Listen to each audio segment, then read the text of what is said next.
ಇನ್ನು ಸದಾನಂದ ಗೌಡರ ನಿವಾಸಕ್ಕೆ ಬಿಜೆಪಿ ನಾಯಕರ ಭೇಟಿ ವಿಚಾರಕ್ಕೆ ಸಂಬಂಧಪಟ್ಟಂತೆ ನಿನ್ನೆ ನಮ್ಮ ಹಿರಿಯ ನಾಯಕರು ಬಂದು ಸ್ಪರ್ಧೆ ಮಾಡಿ ಅಂತ ಹೇಳಿದರು. ಅವರಷ್ಟೇ ಅಲ್ಲ, ಎಲ್ಲ ಶಾಸಕರು ಕಾರ್ಯಕರ್ತರು ಕೂಡ ಹೇಳ್ತಾ ಇದ್ದಾರೆ ನೀವೇ ಸ್ಪರ್ಧೆ ಮಾಡಿ ಅಂತ.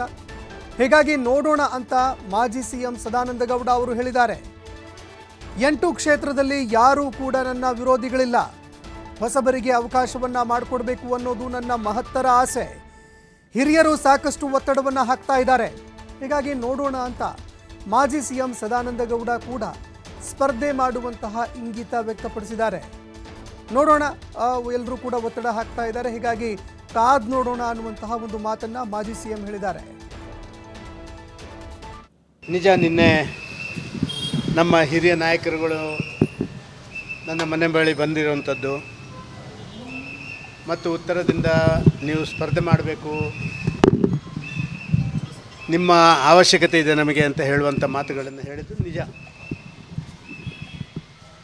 ಇದರ ಅವರು ಮಾತ್ರ ಅಲ್ಲ, ನನಗೆ ನನ್ನ ಕ್ಷೇತ್ರದ ಎಲ್ಲ ಕಡೆಗಳಿಂದ ನಮ್ಮ ಎಲ್ಲ ಶಾಸಕರು ಮಂತ್ರಿಗಳು, ಅಂದರೆ ಯಶವಂತಪುರದಿಂದ ಸನ್ಮಾನ್ಯ ಸೋಮಶೇಖರರು ಮತ್ತು ಅವರ ಟೀಮು, ಮುನ್ರಾಜು ಮತ್ತು ಅವರ ಟೀಮು, ನಮ್ಮ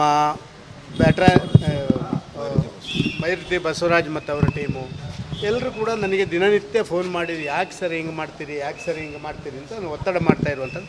ನನಗೆಲ್ಲ ಮನಸ್ಸಿಗೆ ಒಂದು ಸಂತೋಷ. ಯಾಕೆ ಅಂತ ಹೇಳಿದರೆ ನನ್ನ ಮೇಲೆ ಆ ರೀತಿಯ ಪ್ರೀತಿ ಇಟ್ಕೊಂಡಿದ್ದಾರೆ ಅಲ್ಲ ಅಂತ. ನನ್ನ ಲೋಕಸಭಾ ಕ್ಷೇತ್ರದ 8 ವಿಧಾನಸಭಾ ಕ್ಷೇತ್ರದಲ್ಲಿ ನನಗೆ ಯಾರೇ ವಿರೋಧಿಗಳಿಲ್ಲ, ನನಗೆ ಎಲ್ಲ ಪ್ರೀತಿಯಲ್ಲಿದ್ದಾರೆ. ಆದರೆ ನಾನು ನನ್ನದೇ ಆದಂಥ ಒಂದು ನಿಶ್ಚಯ, ಸುದೀರ್ಘವಾದಂಥ 30 ವರ್ಷಗಳ ರಾಜಕಾರಣ, ಮತ್ತೆ ಹೊಸಬರಿಗೆ ಅವಕಾಶ ಕಲ್ಪನೆ ಮಾಡಿಕೊಡಬೇಕು, ನನ್ನ ಅನುಭವಗಳನ್ನು ಪಕ್ಷಕ್ಕೆ ದಾರಿ ಇರಬೇಕು ಅಂತ ಹೇಳುವಂಥದ್ದು ಮಾತ್ರ ನನ್ನ ಅಭಿಪ್ರಾಯ. ನಿನ್ನೆ ಬಂದಿದ್ದಾರೆ, ನಿಜವಾಗಿ ನಾನು ಅಭಿನಂದನೆ ಸಲ್ಲಿಸ್ತಾ ಇದ್ದೇನೆ. ಇವತ್ತು ಇಂಥ ದೊಡ್ಡ ದೊಡ್ಡ ಹಿರಿಯರುಗಳು ಮತ್ತು ನನ್ನ ಪಕ್ಷದ ಎಲ್ಲ ಶಾಸಕರುಗಳು, ಹಿಂದೆ ಮಂತ್ರಿಗಳಾಗಿದ್ದವರು, ನನ್ನ ಪಕ್ಷದ ಅಧ್ಯಕ್ಷರುಗಳು ಎಲ್ಲರೂ ಬಂದು ದಿನ ಪದೇ ನನಗೆ ಹಿಂಸೆ ಕೊಡ್ತಾ ಇರುವಂಥದ್ದನ್ನು ನಾನು ಕಂಡಿದ್ದೇನೆ. ನೋಡೋಣ ಏನಾಗುತ್ತೆ. ಮನಸ್ಸು ಬದಲಾಯಿಸ್ತೀರಾ ಸರ್, ನಿಂತ್ಕೊಳ್ತೀರಾ ಸರ್?